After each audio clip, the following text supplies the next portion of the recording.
Hey everybody, it's Tanya Hart with Hollywood Live. How are you out there? You know what? We did cover the 72nd Emmy Awards this year despite the pandemic. In fact, host Jimmy Kimmel called it the Pandemmys.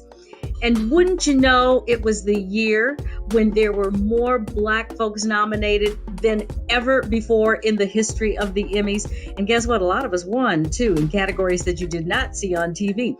But in the meantime, we, of course, talked with four-time Emmy winner, our girl, Regina King. And this is what she had to say about why she wore that T-shirt honoring Breonna Taylor. Breonna's likeness representing her and her family and what the things that the stories that we were exploring, that we were presenting, that we were holding a mirror up to in Watchmen, it felt appropriate to represent with Breonna Taylor.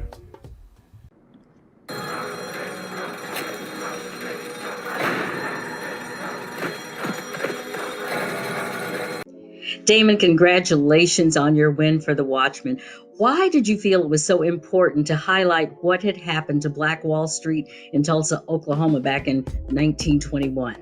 That it had been erased from history, and I started feeling like, well, is there anything that I can do to make people learn about this? And my skill is that I'm a genre storyteller. I tell weird comic book sci-fi genre stories, and is there a way to take this real life history and put it into something to introduce a larger audience to it, and Watchmen became that vessel.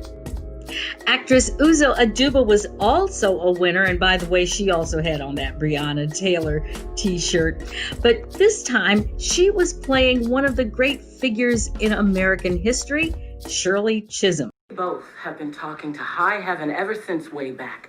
A female president by 76, a Black president, but when push comes to shove, it's like Pops always said, one hand won't clap, and they can't see it. Uzo, if you had a chance to speak to Shirley Chisholm right now about what's going on in the world and about her own contribution, what would you say to her?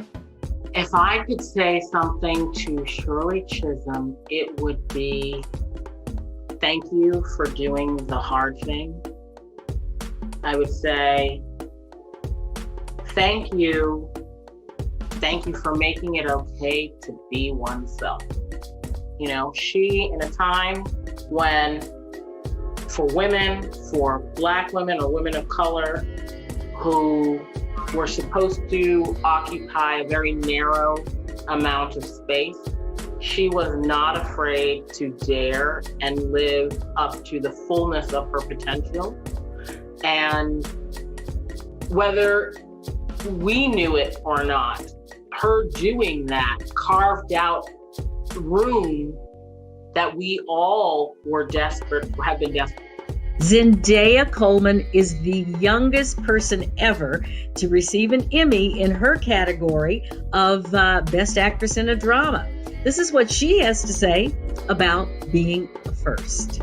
It's like I don't usually cry, and I definitely, you know, it started getting. I got through it without letting it take over completely. But yeah, no, it's obviously a very emotional moment, and yeah, I still can't believe it myself. So it's pretty crazy.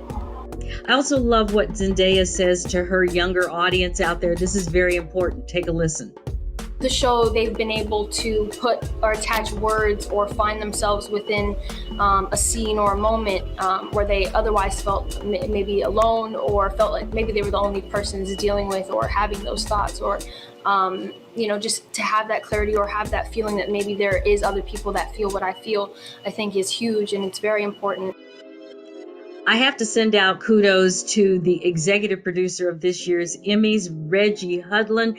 First time ever that an African American has been the executive producer of the Emmys. And I got to tell you, this was not an easy feat.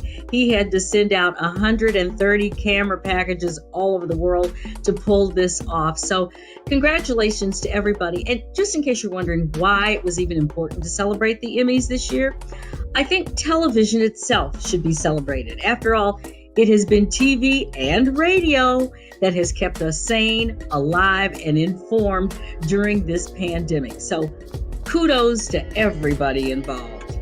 Have a great one.